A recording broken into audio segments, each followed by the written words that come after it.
Okay, untuk chapter 9 ni it's about security. So kalau you nak jadi developer, this is the most important. Before you create anything, you must know how to prevent or protect your system. Kalau you tak integrate dengan you punya system prevention, protection, tak payah upload lah, tak payah, kita jangan apa buka lah sistem kita. Sebab apa? Anytime orang akan hack dan dia akan rosakkan. Kalau internal aja tak apa, as long as you are connected to internet, no, don't do it. Kalau setakat untuk you nak testing boleh lah kot, tapi for proper implementation jangan.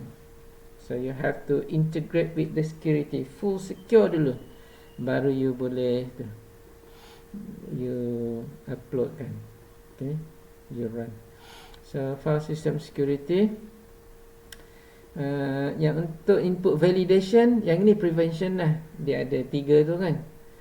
Basically kita dah buat dah kan, dia punya tu filter, sanitization, dan apa lagi, filter, sanitization and validation lah, of course. 3: filter, sanitization, validation, all this prevention. Okay, file system. So basically file ni kan, yang paling penting sekali kita kena kita kena handle lah. It's all about permission punya tu, file permission and securing file kan.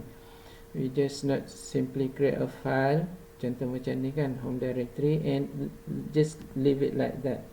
Okay, without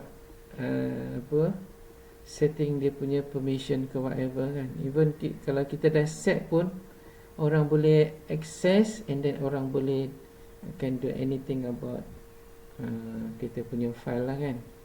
Especially benda yang penting kan. Contohnya kalau katalah kita simpan dekat kita punya directory file yang berkaitan dengan apa, contohnya transaction kan, payment ke whatever kan. Dia punya, mungkin kita create file tu, transaction, dia punya evidence of transaction, dia punya apa, PDF copy of kita punya transaction. Kalau image lah kan, PDF image. So kita simpan dekat dalam kita punya apa, dalam file kita. So then we have to protect it lah. Otherwise nanti file tu orang boleh delete kan. So both variable checking leads to what, ni macam ni kan, username, user submitted names, user file ni. Kita tak ada buat apa-apa dekat sini. By right you kena letak dekat sini. Before dia punya $sign underscore post ni kita enclose kan, kita buat apa? Kita kena validate kan, kita kena sanitize, kita kena buat apa-apalah kan. Sebelum ni kita dah buat kan, dekat sini kena validate. Okay, kalau tak nanti orang macam ni kan, dia buat apa, base name lah, apalah macam-macam tu. Lepas tu dia buat apa lagi, dia double check semua, dia semua double check, otherwise nanti problem kan. Okay, HTML entities, log string, macam-macam kan ada tu. Ni tak ada, ni server. Dan authentication for server, remote user, username. So basically kita kena buat validation lah macam ni kan.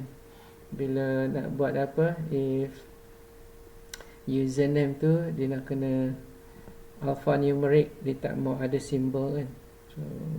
So you kena validate ni, validation ni. Okay, tak mau ada simbol untuk username. Maksud dia apa, dekat sini ada validation lah, A to Z, boleh pakai huruf kecil, huruf besar, dan 0 to 9 campur dengan yang ini. Kalau you create proper format untuk you punya user macam ni kan, combination of A, maknanya alphanumeric lah, huruf dengan nombor, then ada lepas pada dia punya tu ada underscore, lepas tu dash, dan macam-macam lagi lah. You kena proper formatting lah. you punya username. Okay, not just, tak kisahlah kan, not just let user throw dia punya tu without doing any validation. That's what most important. Session data security ini untuk access punya kan. Bila kita access server je, we are given with the session, dia punya link between client komputer kita dengan server, dia ada dia punya session. So kita kena securekan dia punya session juga, identify dia punya session dia punya cookies dia kan. So kita kena enforce, maybe whenever kita connect to the server, it must be with the cookies kan. In fact, the cookies ni pun orang boleh access komputer kita dan dia boleh curi cookies kita. Cookies kita tu dia punya ID kita. Bila kita access server, dia guna cookies kita tu untuk identify kita sebagai user yang sedang access server tu. So that's what cookies is. ID, identification for the user. Tapi orang boleh curi juga. Contoh macam ni kan, kita dekat dekat Firefox ni, kita log in, pergi dekat UTHM Smart kan, online tu kan. Dekat dalam ni, dalam Firefox ni, in fact kita kita dekat dalam ni dia ada dia punya tu, dia punya cookies dekat sini yang kita tu kan, dia punya cookies tu yang kita simpan. Okay, cross check cookies cookies dekat sini, dia punya tu. Ni cookies kita kan, pergi dekat manage cookies tu, kita boleh tengok cookies kita dekat situ. Mana UTHM punya kan, kalau kita masuk UTHM, dia simpan dekat uthm.edu.my tu cookies dia. Dekat sini kan, dekat sini ada 3 cookies yang ada. Bila last year, sekarang ni dah new year kan. So apa dia punya cookies dia, ni orang boleh cari, orang boleh curi. Once dia dah curi ni, basically dia dah boleh jadi you lah untuk access apa-apa je lah. Okay, alright, cookies alright. So next, apa lagi ni? So kalau you enforce cookies, you kena guna ni lah, session use strict mode. Okay, strict mode punya tu.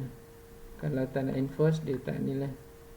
For session use only cookies, dia kena enable cookies, dia kena accept cookies dan sebagainya, baru dia boleh dia boleh guna tu. Lepas tu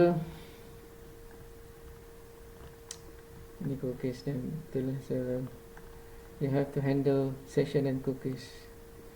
Session and locking, like to avoid race condition by default locking mandatory to keep session data consistent across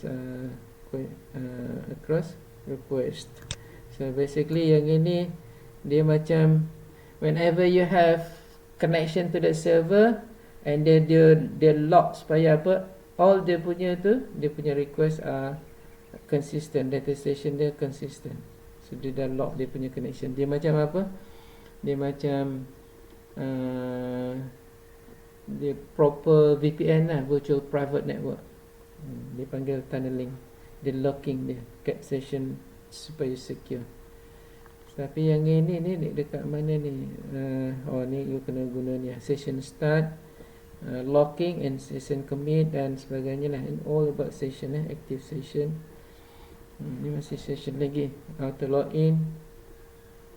Yang tadi sebelum ni kita buat logging tu kan, itu nama dia auto login. Bila kita dah login, as long as kita belum log out, dia automatically masuk dekat dalam sistem kita punya pages. Itu nama dia auto login. Okay. Dan yang ini attack dia, attack yang hackers boleh buat untuk kita. Contohnya macam cross-site scripting attack ni. Cross-site scripting attack is one of the top. Okay, anyway, so basically apa yang dia buat, dia create bila you provide input from the user, contohnya form kan, untuk nak access data kan, nak simpan data ke, ataupun you nak access data tu, nak sama ada nak display daripada database ke, ataupun you nak save into a database, you may start from entering username and ID kan, nak login tu kan. So instead of dia letak dia punya proper username, dia letak attack, dia taruh attack, contoh macam ni kan, dia guna script, ni JavaScript punya attack, script opening and then script closing, and in between tu dia ada dia punya script punya, JavaScript punya script, contoh ni kan, alert hack. So then basically bila ni dia inject ni, mungkin dia simpan dekat dalam kita punya server kan, dia simpan dekat server.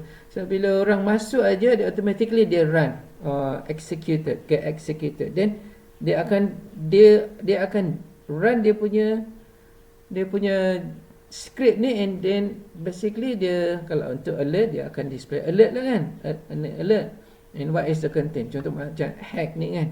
So ini yang simple lah kan. But how if dia letak dekat sini macam-macam benda yang bila orang trigger je, mungkin dia delete the whole system ke kan, apa jadi? Saya pun dah kena dah. Saya punya komputer yang sekarang saya guna ni, dia punya D penuh ni, habis semua, dia delete. Kalau kita nak balas, boleh juga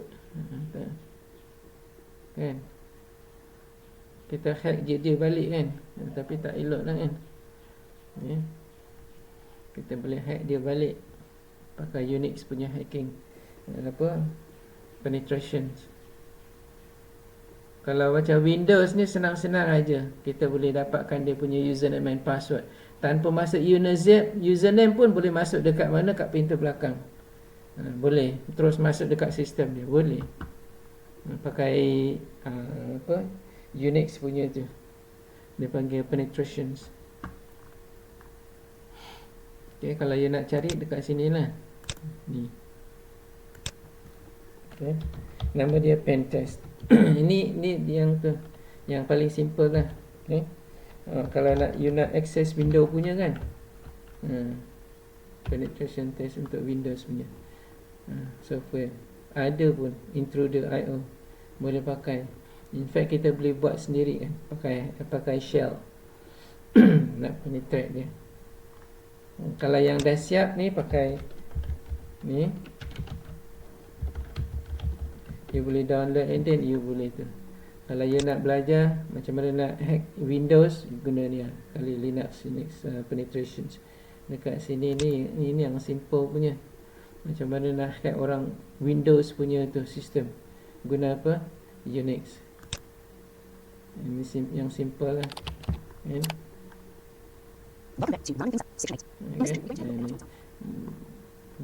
Gathering information, monitoring, you can do anything kan, untuk Linux, daripada Linux ni. Ni Windows punya tu, Windows punya sistem ni Windows 10, dia boleh hack. Okay, dia test ni dia pakai VM, virtual machine. Saya bukan nak suruh awak ni kan,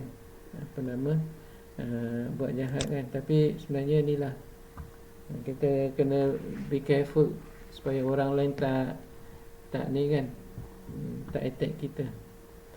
Alright, so ni ni, so cross-site scripting ni dia buat, dia guna code injection attack which might possibly incorrect validating user. Sebab dia kita tak proper validate dia punya tu, dia punya form yang kita buat. Kita ada form, kita guna post method ke whatever method lah kan. Get method tu yang paling bahaya lah kan. Post method ni kira okey lagi kan, dia pergi dekat post PHP punya file, okay, dia buka, so dia ada dia punya input text, ni comment. Tapi yang input text ni dia tak validate. Okay, dia tak ada proper validation, dia buat macam ni je. Okay, so dia tak ada filtration, tak ada sanitization, tak ada apa-apa semua. By right dia kena sanitize kan, dia kena cuci benda tu. Mana-mana yang ada dia punya ni perkataan script, kena buang. Perkataan alert kena buang. Perkataan hack kena buang. Dan apa sahajalah yang apa yang menjadikan kita punya sistem tu subject to attack lah kan. Orang lain boleh attack, mudah dia attack. So dia ada dua jenis, satu non-persistent, satu lagi nama persistent attack. Yang non-persistent ni, yang ini ni dia masukkan dekat kita punya form. Okey, lepas tu dia buat supaya benda tu dia akan pass through dia punya attack tu into user ke to server ke kan. Dia just dia run aja. Okey, dan dia sekali run aja. Tapi kalau yang ini, satu lagi ni, yang persistent ni, dia simpan dekat dalam server benda tu. What happen? Dia dah store dekat server. Anytime user access, dia akan get executed. Habislah kan. Kalau dia jenis yang yang memang hardcore punya attack, dia delete semua sistem kita, habis semua. The whole file database tu habis. Habislah kan. Dia punya database tu hilang semua. Problem lah kan. Kalau hilang database tu, jangankan database nak satu rekod hilang pun awak kena pecat daripada kerja you. Itu kena hati-hatilah. Sebab information is most important into company punya tu assets kan. Satu rekod je pun hilang, awak kena pecat. So be careful. Nak jadi developer ni memang susah kan. Dia take highest responsibility. Sebab you developer, you responsible for company punya safety. Okay. So macam mana nak prevent cross-site scripting? Sama lah. Yang tadi tu kita ada berapa? Ada 3 kaedah tu kan. Data validation, you kena validate. Macam mana nak validate? Kalau email punya tu, nak kena masuk email, validate lah email. Dan sebagainya kan. Kalau number lah. Kalau text lah kan, validate. Ni validation Kalau phone number. Right. Ada siapa nak masuk? Yep. Okay, so maknanya kena validate lah. Yang kedua, sanitization. Yang sanitize tu apa? Strip text tu. Yang you kena strip text apa? Script kan. Script opening, script closing, kita kena apa? Kita kena remove. Stripping tu, sanitize tu nama dia. Satu lagi output escaping. Output escaping ni apa? Yang ini ni, kalau yang tadi tu, kalau kita biasa buka database kan, setiap kali bila kita open database, kita kena apa? Kita kena close. Supaya apa? Dia dah display dekat user kan, dia punya record kan. Close je lah database. Kalau tak nanti hackers sukalah kan, habislah dia akan access kita punya database. Kalau kita tak close, dia tengah open, dia ada connection antara client dengan tu, dia boleh sniffing online, habis.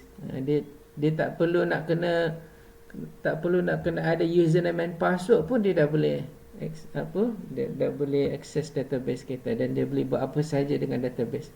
So always close. Database open, once you finish you punya tu request, you close it. Finish request, close it. So ni apa nak? Output escaping. Okay. Right. So not just database lah kan. Maksud dia apa? Every time you complete you punya request, you have to close dia punya connection. Always. Bila nak access, open connection. Complete, close connection. Selalu kena buat gitu. Always maintain tu. So then you escape from attack lah kan, output escaping. Okay, so lain-lain SQL injection. SQL injection ni kalau katalah kita nak masuk log kan kita nak masuk username and password kan. So instead of dia letak username, proper username and password, dia letak apa je simbol yang untuk database punya query tau. Contoh database punya query, database query ni as long as bila dia masukkan dia punya query and it's, kalau dia true, dia akan display dia punya record tau. So what happen is that you kena make sure kan, you kena buat proper sanitization. Kalau tak, dia masukkan contoh dekat sini kan, query dia, database query. Yang ini query ni lah kan. Tapi yang paling simple query, tengok dekat sini query. Query yang simple, yang dia boleh hack orang punya database. SQL injection kan. Injection attack ni. Yang paling simple, bukan paling simple lah. Dekat sini. Ni kot. Bukan dia ni, ada lagi. Dia ni bukan. Tapi itu semua injection lah, SQL injection. Okay. Dia taruh SQL punya injection dekat YouTube tu lah. Ni cari yang YouTube punya. YouTube ni yang paling simple punya. Dan dia boleh buka kita punya tu. Dia masukkan dia punya tu SQL punya injection. This. Ini bukan ni siapa ni? UK punya tu yang simple dia buat. Tak ada dekat sini. Tapi dia yang simple lah dia buat tu, SQL injection. Oh, kita belum tu lagi. Kita belum masuk lagi, patutlah. Okay, ni. Dia ni ni yang paling simple dia buat ni. There are big companies being hit by SQL injections all the time, still in 2016. And if you mess it up, then all your usernames and passwords are out there on Pastebin or what have you. Got an interesting web development. Dia bagi contoh ingat. It's bad. Okay, that I get. Okay. Ini contoh ni, SQL injection. In here and it's a box. Okay, so I can search for hammer. Okay, dia masuk kan. Cepat sangat. Okay, we've got a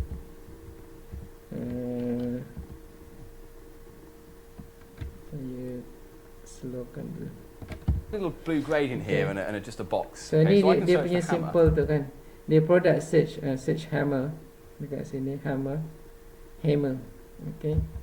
And when I do that, I get a couple of hammers up. So I get a claw hammer. Ni Mat Saleh ni daripada UK. So dia kalau hammer dia sebut hammer. Okay, bukan US punya. Right. And kalau bus dia sebut bus. Search for other things. Nails is it? I don't know. I can't remember what I'm selling in this hardware shop. Okay. So simple je kan? Yeah. Okay. So different kinds of nails. Right. Okay. These are all the nails that I know that exist. Ini yang boleh different arbitrary lengths of nail. I assume they sell those. Anyway, this is not a shop that you would actually want to put your credit card details in. This shop also, apart from being bad as a shop, is also bad as a web program because what happen kalau dia letak I haven't escaped strings like I should have done.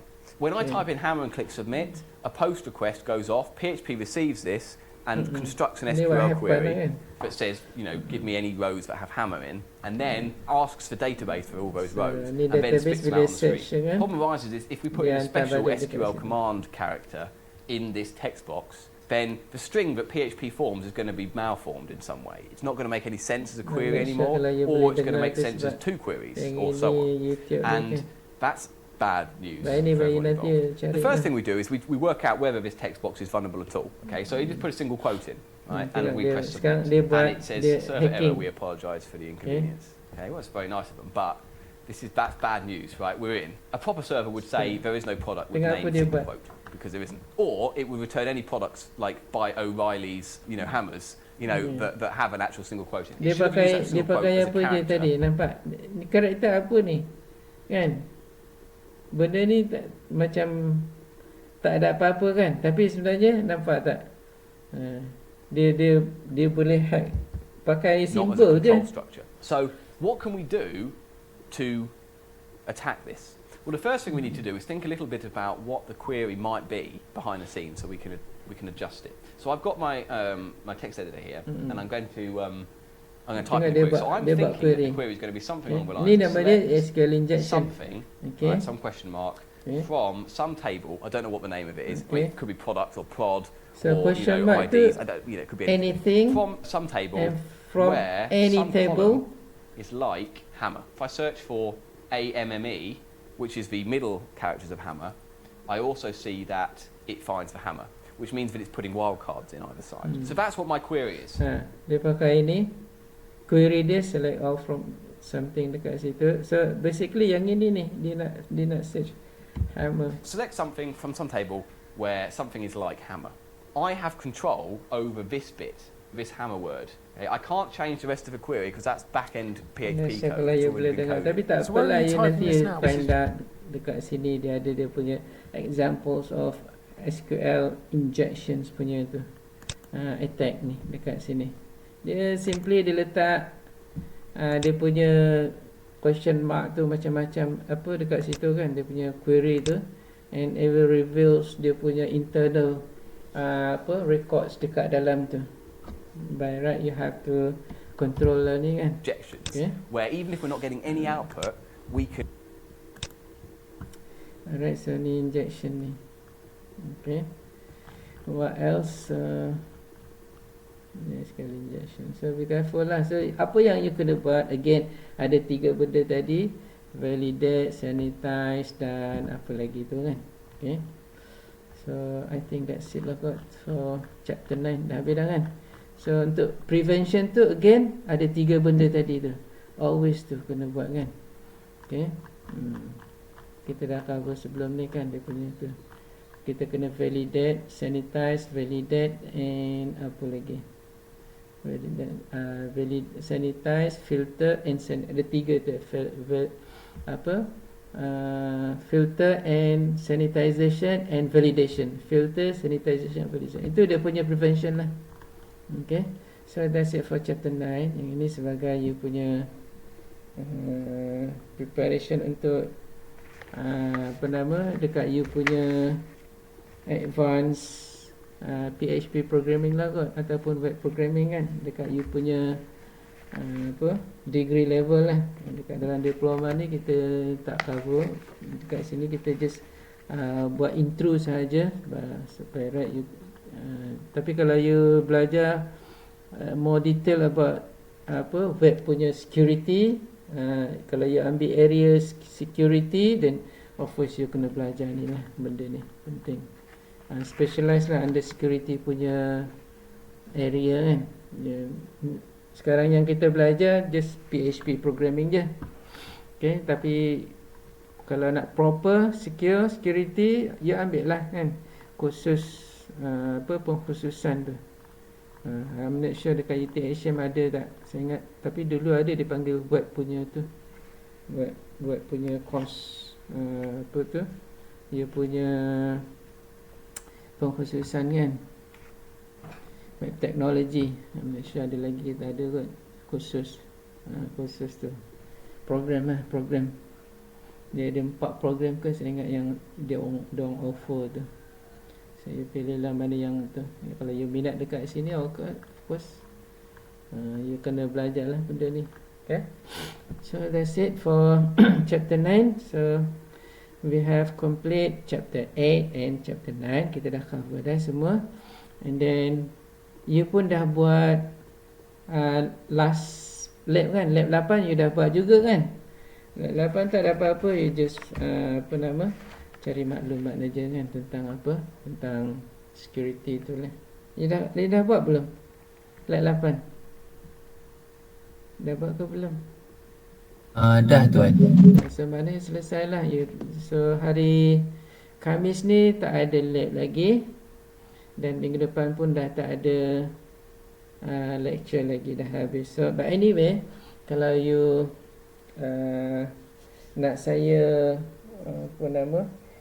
buat lecture, bukan lecture lah, maknanya